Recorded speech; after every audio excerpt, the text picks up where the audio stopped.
माननीय अध्यक्ष जी, राजस्थान विधानसभा के प्रक्रिया तथा कार्य संचालन नियमों के नियम 295 के तहत विशेष उल्लेख प्रस्ताव।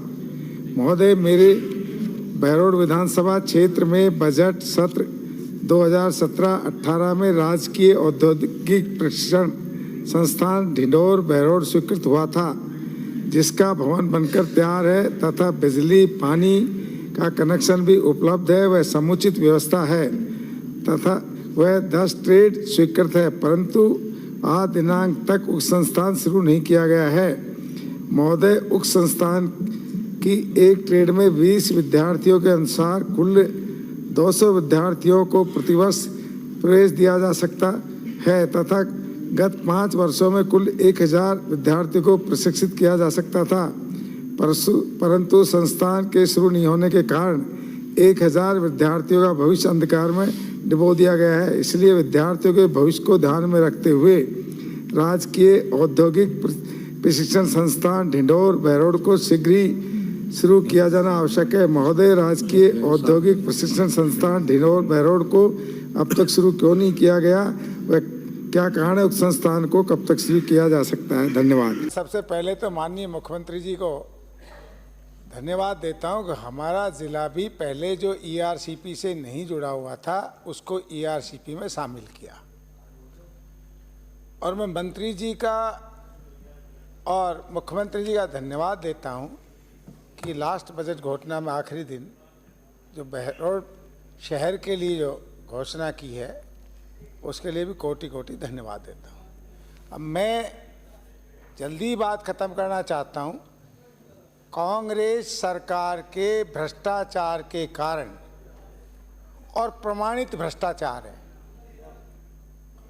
एक तो होता है काल्पनिक भ्रष्टाचार, पर मेरे यहाँ तो माननीय सदस्य मेरे यहाँ तो कांग्रेस सरकार का प्रमाणित भ्रष्टाचार है। अपने स्थान पे जेजेएम के अंदर आज 50 गांव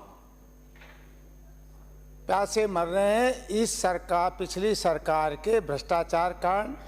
वहाँ का जनप्रतिनिधि, अधिकारी और ठेकेदार सबने मिलकर के जो भ्रष्टाचार का तांडव नृत्य किया है, और ऐसा भ्रष्टाचार तो शायद कभी नहीं हुआ होगा जो कांग्रेस सरकार के साथ में हुआ कि ईडी को आकर के, और ईडी ने जो उस बेड़े को उठाया तो कितना भयंकर भ्रष्टाचार मिला है।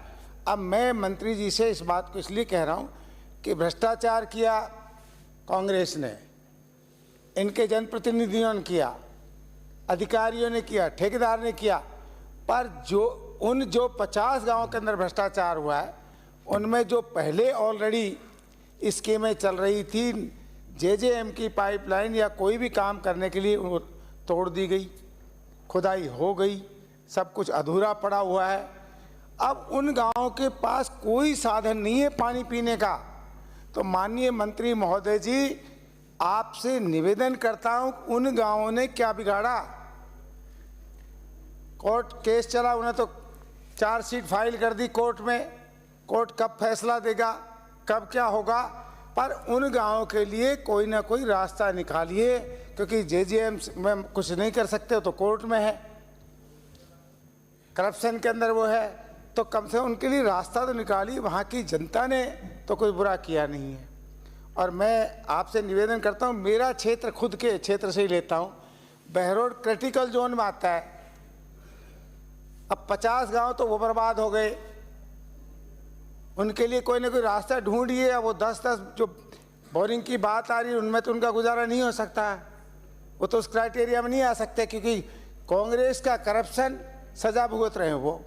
तो आप सिर्फ क्रिटिकल जोन है, मेरे यहाँ हैंडपंप कामयाब है नहीं, और 10-10 बोरिंग से कुछ काम चलेगा नहीं, क्योंकि जब 50 गांव वो बर्बाद हो चुके हैं तो आप गांव के अनुसार, दूसरा एक गांव के अंदर 8 लाख में बोरिंग हो जाता है, एक में 15 में भी नहीं होता, तो आप वहाँ की फिजिकल वो करा के उसी अनुसार अपना बीएसआर बनाइए, उसी अनुसार से आप एस्टिमेट बनाइए कि बोरिंग से नहीं है, मतलब जितना भी एस्टिमेट आए उस अनुसार आप काम करिए। मैं तो आपसे इतना ही निवेदन कराऊंगा कि कांग्रेस सरकार जैसा आपके महकमे में भ्रष्टाचार का तांडव नृत्य नहीं होना चाहिए, क्योंकि ना तो आपके वो अधिकारी बदले गए हैं, ना आपका कोई और कुछ बदला गया है, उनके तो खून मुंह हाथ लगा हुआ है। इसलिए आपको ज़्यादा मेहनत करनी पड़ेगी। आप काबिल है, मेहनत करिए और हमारे क्षेत्र को पानी पिलाइए और इस भ्रष्टाचार के भेंट जो चढ़े 50 गांव, उनके लिए कोई रास्ता निकालिए। धन्यवाद।